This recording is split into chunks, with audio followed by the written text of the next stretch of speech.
मैं एक पौधा ढूंढ रहा हूँ जिससे मछली को जहर दिया जा सकता है।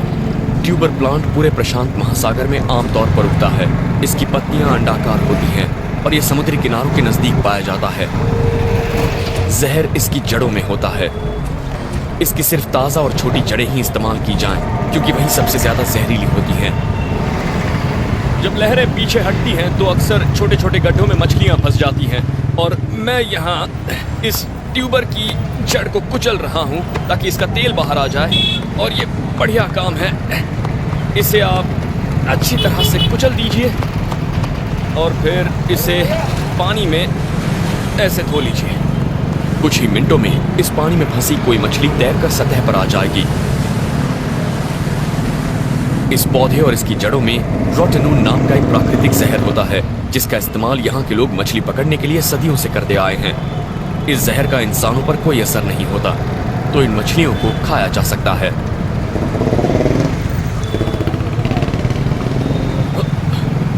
आठ मछलियां मिल गई हैं। खाने का इंतजाम तो हो गया, पर अब जब मैंने इन्हें पकड़ लिया है मुझे इन्हें पकाना भी होगा। और इसके लिए मैं एक ईम्यू में इन्हें बेक करूंगा। ये दरअसल एक हवाईयन पारंपरिक रॉक अवन होता है। मैं ये काम कब से करना चाहता था, लेकिन मुझे बस इसे ठीक से करने का वक्त कभी नहीं मिल पाया। तो सबसे पहले मैं इस तरह का एक गड्ढा खोदने वाला हूँ। अब मैं इस बड़े से चिमटे का इस्तेमाल करूँगा जिसे मैंने पहले बनाया। ये काफ़ी बढ़िया है। इसके ज़रिए मैं कुछ पत्थर उठा सकता हूँ और इन्हें यहाँ रख दूँगा। ये काफ़ी गर्म पत्थर हैं और इन्हीं पत्थरों के ज़रिए मछलियाँ धीमे धीमे पकने वाली हैं। और ये पत्थर कई घंटों तक बहुत गर्म रह सकते हैं। और रेत भी एक बहुत अच्छी इंसुलेटर होती है। अब मैं इन मछलियों को इन टी ट्री की पत्तियों में लपेट दूंगा। और पोलिनेशिया के लोगों के लिए ये पत्तियाँ बहुत अहमियत रखती हैं। इन्हें दवाइयाँ बनाने के लिए और एंटी एजिंग खूबियों के लिए जाना जाता है। लेकिन इससे भी अहम बात यह है कि इससे स्वाद बढ़ जाता है और नमी भी कायम रहती है। और मैं इसे इस गज़ब के स्टीमर के बीच वाले हिस्से में रखने वाला हूँ और मैं इसके एक छोर को इस तरह बांध देता हूँ। और अब ये अवन में रखने के लिए बिल्कुल तैयार है। और मैं कुछ पत्तियों को यहाँ अवन की तली में रख रहा हूँ और फिर इसके ऊपर मैं ये रख दूँगा इस तरह से। और ऊपर कुछ और पत्तियाँ रख रहा हूँ और बस अब मैं इसे ढक देता हूँ। और करीब 1 घंटे में ये मछलियाँ पककर तैयार हो जाएंगी। इंतज़ार नहीं किया जा रहा। मछलियाँ पक रही हैं। इस दौरान मैं नारियल के गूदे से तेल निकाल रहा हूँ जो मुझे सूरज की धूप और खारे पानी से बचाएगा। मैं इसे निकाल कर कुचलने वाला हूँ और इसका तेल निकालूंगा। मैं इसे किसी सनस्क्रीन जैसा स्मूथ तो नहीं बना सकता, लेकिन मैं इसे इतना कुचल दूंगा कि इसमें से तेल बाहर आ जाएगा। और इसी तेल के ज़रिए मैं खुद को खारे पानी, यहाँ की रगड़ और धूप से बचा सकता हूँ। बस मुझे इसे अपने हाथों पर और अपनी त्वचा पर इस तरह से रगड़ना होगा। आपको इसमें से तेल निकलता दिखेगा और इससे मुझे काफ़ी बचाव मिलेगा। मछलियाँ अब तक पक चुकी होंगी। ये देखिए, मछलियों की आंखें बाहर आ गई हैं। पता नहीं आप देख पा रहे हैं या नहीं। मैं एक बाहर निकाल लेता हूँ। मछली की आंखें बाहर आ गई हैं, यानी ये पक गई हैं। आप इसे ऐसे ही खा सकते हैं और मुझे यकीन है कि ये ज़रूर स्वादिष्ट होगी। आप ऐसे किसी द्वीप पर लंबे वक्त तक रह सकते हैं, लेकिन इतिहास बताता है कि फंसे हुए नाविकों ने अपने घर लौटने के लिए बड़े बड़े जोखिम उठाए हैं। कल मैं कुछ ऐसा करूंगा जो मैं हमेशा से करना चाहता था। मैं एक राफ्ट बनाकर समंदर की तरफ निकलने की कोशिश करूंगा। पोलिनेशिया के पुराने लोग इस तरह की नाव में सैकड़ों किलोमीटर का सफर तय किया करते थे, लेकिन जब भी उन्हें और ज्यादा दूर जाना होता था तो वो इस तरह का आउटरिगर इसके साथ जोड़ देते थे और इससे नाव स्थिर हो जाती है। लेकिन मेरे पास इस तरह की बढ़िया नाव बनाने का ना ही वक्त है और ना ही औजार हैं। लेकिन मेरे पास यहाँ ढेर सारी काम की चीज़ें हैं। बहुत सारा बांस है और काफ़ी रस्सियाँ भी हैं। और मैं उन चीज़ों से एक बड़ा राफ्ट बना सकता हूँ, एक कैटमरान जैसे, इसी के जैसी एक छोटी सी नाव। वो इतनी पेचीदा नहीं होगी, लेकिन वो बहुत स्थिर होगी और उसी के जरिए मैं इस द्वीप से निकल पाऊंगा।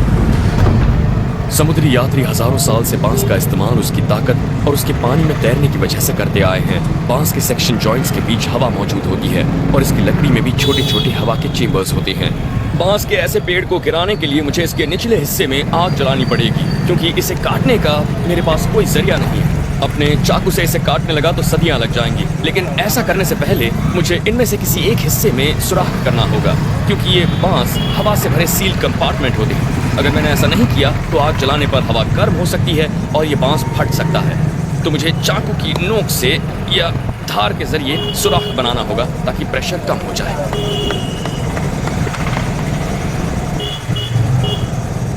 ये बांस बहुत ही सख्त है, लेकिन मुझे लगता है हाँ, मैंने बाहरी हिस्सा काट दिया है तो इससे प्रेशर कम हो जाएगा। तो अब मुझे बस आग जलानी होगी और इसके लिए मैं नारियल के इस बाहरी टुकड़े में अंगार लेकर आया हूँ। और हाँ, ये अभी सुलग रहा है। हाँ, ये अंगार अभी जल रहा है और इसे सुलगाने के लिए मैं इसका इस्तेमाल कर सकता हूँ।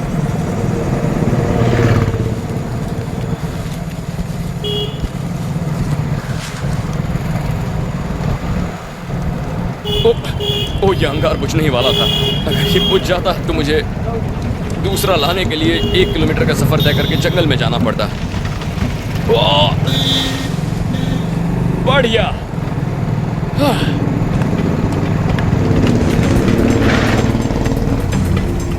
अब मैं इसे हिबिस्कस के छाल की मदद से बांधने वाला हूं।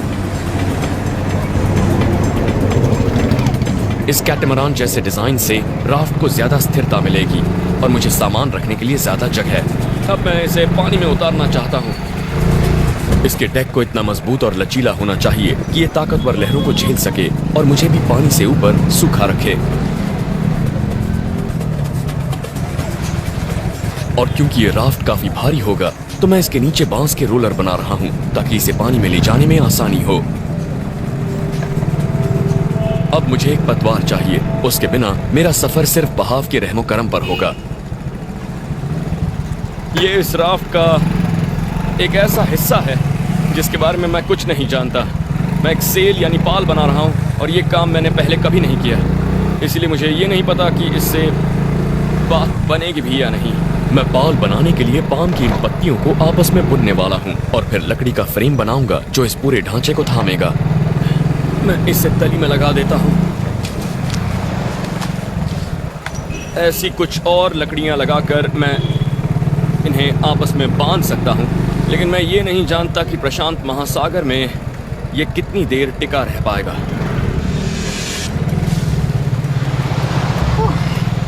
ये काफ़ी मुश्किल काम है, लेकिन अब ये पाल राफ्ट पर लग गया है और इसे सफ़र के दौरान मुझे छांव भी मिलेगी। मुझे ये धूप से बचाएगा। बहुत अच्छा लग रहा है। अब मुझे इस बात का ख्याल रखना होगा कि मेरे पास ज़रूरत की सारी चीज़ें हों, क्योंकि एक बार जब ये नाव चल पड़ेगी तो ये इतनी भारी है मैं इसे किसी भी हालत में इस किनारे तक ला नहीं पाऊंगा। और मुझे प्रशांत महासागर की चुनौती को देखते हुए हर चीज़ अपने पास रखनी होगी। पानी के साथ साथ मैं अपने बचाव के लिए ज्यादा कोकोनट ऑयल और चाकू तेज करने के लिए रेत ले रहा हूँ। अगर मुझे कोई जहाज नजर आया तो मैं इसे एक सिग्नल रिफ्लेक्टर की तरह इस्तेमाल करूंगा। मैं इस वक्त बहुत जोश में हूँ और मैं इन दिनों को कभी नहीं भूल पाऊंगा। मैं बस पूरे दिल से दुआ कर रहा हूँ कि ये राफ्ट चल जाए। ये इम्तिहान की घड़ी है। अगर आपको पूरी तरह भरोसा ना हो कि आपका राफ्ट तैर सकता है तो उसे छोड़कर किनारे की तरफ तैरिए, लेकिन लगता है कि ये पॉलिनेशियन डिजाइन काफी स्थिर है। ठीक है, तो हम निकल चुके हैं और हवा की रफ्तार पिछले कुछ दिनों के मुकाबले काफ़ी धीमी है। मैं इस पर नज़र रखे हुए था। ट्रेड विंड्स वाकई अब रुक गई हैं और मैं मौसम के इसी दौर का इंतज़ार कर रहा था। उम्मीद करता हूँ कि मौसम बिल्कुल ऐसे ही बना रहेगा। इस तरह की गर्मी में खुद को ठंडा रखने का सबसे अच्छा तरीका होता है कि हर कुछ घंटों में आप एक डुबकी मारें, लेकिन हमेशा अपने आप को राफ्ट से बांध कर रखें, क्योंकि समंदर में फंसे कई लोगों के किस्से हैं जो अपने राफ्ट से अलग हो गए थे।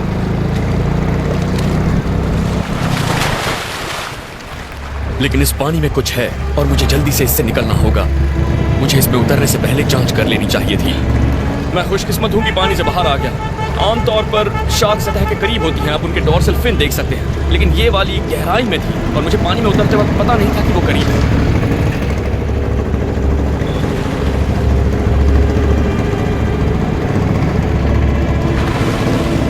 जब भी आप किसी राफ्ट से उतरकर पानी में तैरते हैं तो हमेशा कपड़े और जूते पहने रखें। आंकड़े बताते हैं कि जब लोग समंदर में कूप्स में उतरते हैं तो सबसे पहले अक्सर बिना कपड़े वालों पर ही हमला होता है, क्योंकि इंसान के शरीर पर जब सूरज की रोशनी पड़ती है तो शार्क्स उन्हें मछली समझती है। वाह, जरा इसे देखिए। और ये टाइगर शार्क्स जब किसी चीज को चबाते हैं तो सबसे ज्यादा नुकसान करते हैं। जरा देखिए इसे। अगर आप पानी में हो और इनका हमला हो जाए तो सबसे अच्छा तरीका है कि आप चिल्लाएं, पानी पर हाथ मारें, शार्क की नाक या गिल्स पर मुक्का मारें, क्योंकि ये उनके सबसे नाजुक अंग होते हैं। और समंदर में फंसे लोग ऐसे मंजर से ही सबसे ज्यादा डरते हैं। ऐसे में शांत बने रहना बहुत मुश्किल होता है।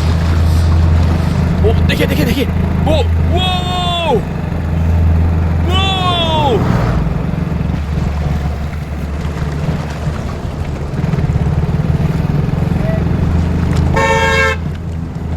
ग्रेट व्हाइट शार्क के अलावा टाइगर शार्क किसी भी दूसरी शार्क के मुकाबले कहीं ज्यादा इंसानों की मौत के लिए जिम्मेदार होती हैं।